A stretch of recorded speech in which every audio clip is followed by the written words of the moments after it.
الحال. انا نازله بقى يا ماما. حمدي يا حمدي. ايه اتاخرت ليه؟ اديني نازله اهو. بص فوق ده مسعود. في ايه يا بيه؟ البت اللي في البلكونه دي. بنت حلوه قوي دي، بتكلم واد في البلكونه اللي قصادهم. اصلهم بيحبوا بعض من زمان. ايش عرفك يا متولي بيه؟ لا اصل باين على وشهم يعني. يا سلام يا بيه، تفهمها وهي طايره. عمال اقابلك سرقه من ابوكي، امتى هنرتاح بقى؟ ما انت عارف ان بابا ده صعب قوي. خلاص اجي انا وماما نكلموه. هتكلمه تقول له ايه بس؟ اخطبك يا الهام ولا انت عندك مانع؟ انت عارف يا حمدي انا بحبك قد ايه، بس انت عارف بابا ما هي حاجه بالمره يا بلاش. ايوه بس انا ما اقدرش اقعد مستني كده لغايه ما يجي واحد يلهفك مني. استنى بس والنبي يا حمدي، استنى هنا شويه. شايف الفرو اللي في الفاترينا ده؟ ياه ده جنان فعلا فرو جميل قوي، ده يليق عليا قوي. يا سلام يا سلام لو يتحط على كتفي ده. ياه ربنا يسهل لنا واجيب لك احسن منه يا ستي. معقوله يا حمدي بقى بمرتباتنا دي نقدر نعمل بيها حاجه؟ ربنا موجود. يلا بينا بقى، مش معقول هنفضل واقفين كده قدام الفاترينا. ما تستنى يا اخي شويه، ده في حاجات جوه اجمل واجمل. يلا يا الهام، هو انت مش هتبطلي هوايه الفرجه دي؟ ها يلا بينا. بقول لك ايه، انا عازمك على كوزين ذره، ايه رايك؟ ذره؟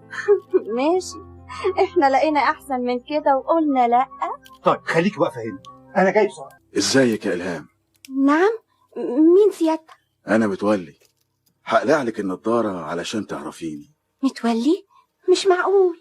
طبعا واقفه مستنيه حمدي. ايوه لكن انت ايش عرفك؟ ما انا كنت بشوفكم وانتوا حاطين ايديكم في ايدين بعض ورايحين المدرسه وانتم لسه صغيرين يعني، وكمان شفتكم مع بعض اكتر من مره وانا راكب العربيه. جميله قوي العربيه بتاعتك دي. انا لسه شاريها من شهرين بس، اصلي بغير العربيه كل سنه. ياه ده انت اتغنيت قوي كده. خير ربنا كتير. امسكي يا الهام الذره سخن. مين؟ متولي؟ ازيك يا حمدي؟ برافو عليك، عرفتني على طول. لا ما انا عرفتك من العربيه، اصلي شفتها في الحاره من ساعتين. اصلي اتفقت مع اصحاب الارض اللي جنبكم هشتريها واعملها مخازن. البضاعة كتير والمخازن بتاعتي مش مقضية. اتفضلوا اركبوا. لا متشكرين، احنا هنتمشى شويه وبعدين نروح. لا ده ما ينفعش ابدا، انا عازمكم النهارده على حسابي. لا متولي ما يصحش. يلا يا جماعة، ده احنا متربيين سوا. يلا يا الهام اركبي. وبتشتغل فين دلوقتي يا حمدي؟ اتخرجت من كليه التجاره وبشتغل محاسب في شركه قطاع عام. عظيم. وانت يا الهام؟ انا شرحه. وانت بتشتغل فين يا متولي دلوقتي؟ انا بقى اشتغلت في كل حاجة، انما دلوقتي عندي شركة استيراد وتصدير. استيراد وتصدير؟ ايوه.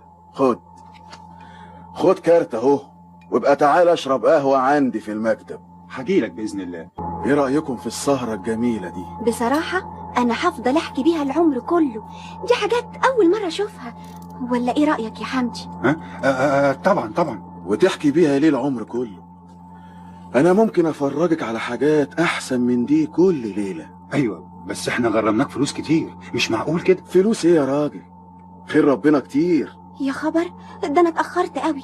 هقول لهم ايه دلوقتي بس؟ انا هوصلك لغاية البيت. لو النبي انت تنزلنا بعيد شوية احسن بعدين حد يشوفنا. طيب مع السلامة. متشكرة قوي. مع السلامة متولي، هبقى اجي الشركة عندك.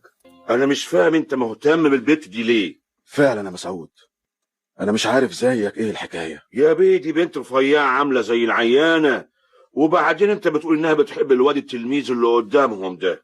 ما هو ده اللي هيجنني. الله، طب ما تشوف لك واحدة غيرها، وانت اي واحدة تتمناك. لا، انا احب الحاجات دي، صفقة بين اتنين، يا هو يكسب يا انا اكسب، وطبعا انا اللي هكسب. طب يلا بينا نسهر عند هاجر الرقاصة.